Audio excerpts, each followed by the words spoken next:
আল্লাহ মাফ করে দেবে। হাদিসে আছে ঈমান নিয়ে মরলে বা ঈমান থাকলে আল্লাহ তাআলা 2-4 দিন পরে হলেও কি দিবে? জান্নাতে দিয়ে দেবে।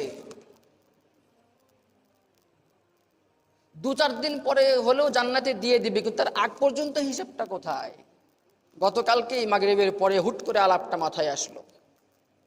এর আগেও কখনো এইভাবে আমি ভাবি নাই, একটা প্রশ্নের প্রেক্ষিতে মাথায় চলে আসলো জবাবটা। মানলাম আল্লাহ আমাকে জান্নাত দিবেন, আমাকে মাফ করে দিবেন, অথবা জাহান্নামে 2-4 দিন খাটাবেন, ঠিক আছে, কিন্তু মালাকুল মউতের সাথে সাক্ষাতের মুহূর্ত থেকে যে যাত্রা আমার শুরু হলো কিয়ামতের ময়দান কায়েম হওয়ার আগ পর্যন্ত, এই সময়টা আমি কোথায়? এই সময়টা আমি কোথায়? মালাকুল মউতের সাথে সাক্ষাতের সময় থেকে নিয়ে যে আমার সাকরাতুল মউত শুরু হয়ে যাবে, মৃত্যুর কষ্ট থেকে নিয়ে, এটা নেককারদের জন্য একরকম, বদকারদের জন্য একরকম। ইয়া আইয়াতুহান নাফসুল মুতমাইন্নাহ ইরজিই ইলা রাব্বিকি রাদিয়াতাম মারদিয়াহ ফাদখুলি ফি ইবাদি ওয়াদখুলি জান্নাতি।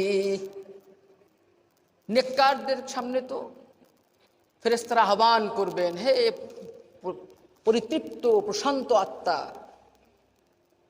ইয়া আইয়াতুহান নাফসুল মুতমাইন্নাহ ইরজিই ইলা রাব্বিকি রাদিয়াতাম মারদিয়াহ, প্রত্যাবর্তন করো তোমার রবের দিকে সন্তুষ্ট চিত্তে। কত সুন্দর সম্মানজনক আহ্বান! মৃত্যুর আগেই সে তার ঠিকানা দেখতে পাবে, তার দিল বেচাইন হয়ে যাবে, ভয় থাকবে না, খৌফ থাকবে না। ফাদখুলি ফি ইবাদি, আল্লাহর নেক বান্দাদের অন্তর্ভুক্ত হয়ে যাও, যারা ইল্লিয়িনের ভিতরে অবস্থান করতেছে। ওমা আদরাকা মা ইল্লিয়ুন কিতাবুম মারকুম ইশহাদুহুল মুকাররাবুন ফি জান্নাতিন নাঈম।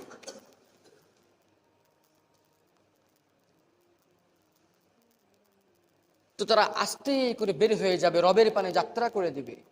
আর যদি আমল খারাপ হয়, দুনিয়াতে যা মনে চায় তাই করেছে, কাউকে পরোয়া করে নাই, মহান মালিকের বিধানকে ফলো করে নাই, গুনাহ তো করছে, এইটাকে 10 জনের নিয়া করছে, নিজে করছে আর একজনকে জড়াইছে, যার কারণে দুনিয়াতেও তার গুনাহের কারণে সামগ্রিকভাবে আযাব আসছে, কষ্ট আসছে, বিপর্যয় বিশৃঙ্খলা তৈরি হয়েছে। ক্ষমা, দয়া এবং সহনশীলতা, এই 3টা আল্লাহ তাবারক ওয়া তাআলার জাতের সাথে জড়িত সিফাত বা গুণ হিসেবে থাকার কারণে আমরা দুনিয়াতে আল্লাহ তাবারক ওয়া তাআলার নাফরমানি যতই কিছু করি না কেন, সহসাই আল্লাহ তাবারক ওয়া তাআলা আমাদের উপরে প্রতিশোধ গ্রহণ করেন না। অথচ আল্লাহ তাবারক ওয়া তাআলা খুব শক্ত পাকড়নেওয়ালা। ইন্নাল্লাহা আজিজুন যুনতিকাম, নিঃসন্দেহে আল্লাহ তাবারক ওয়া তাআলা আজিজ, পরাক্রমশালী, যু ইন্তিকাম, প্রতিশোধ গ্রহণকারী। প্রতিশোধ বলতে বান্দার সাথে হিংসার অর্থে নয়, বরং ইনসাফের অর্থে। কারণ গুনাহগারকে যদি আল্লাহ তাবারক ওয়া তাআলা শাস্তি না দেন, তাহলে যারা নেককার আছে এদের প্রতি বেইনসাফি করা হবে।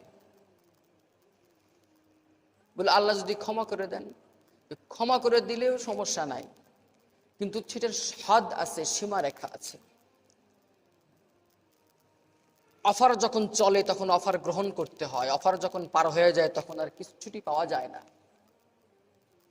তো আল্লাহ তাবারক ওয়া তাআলার যে ক্ষমার সীমারেখা আছে, এর ভিতর থেকে থাকে বান্দা, তাহলে আল্লাহ তাবারক ওয়া তাআলা মাফ করে দেন। না হলে শক্তভাবে আল্লাহ তাবারক ওয়া তাআলা ধরতে পারেন, শাদীদুল ইকাব। তো আল্লাহ তাবারক ওয়া তাআলা আমাদেরকে এখনো সহি সালামতে জমিনের উপর রেখেছেন, আলহামদুলিল্লাহ। চারিদিকে মৃত্যুর মিছিল চলতেছে, কেউ বয়সের কারণে, কেউ অল্প বয়সে, চারিদিকে মৃত্যুর মিছিল চলতেছে।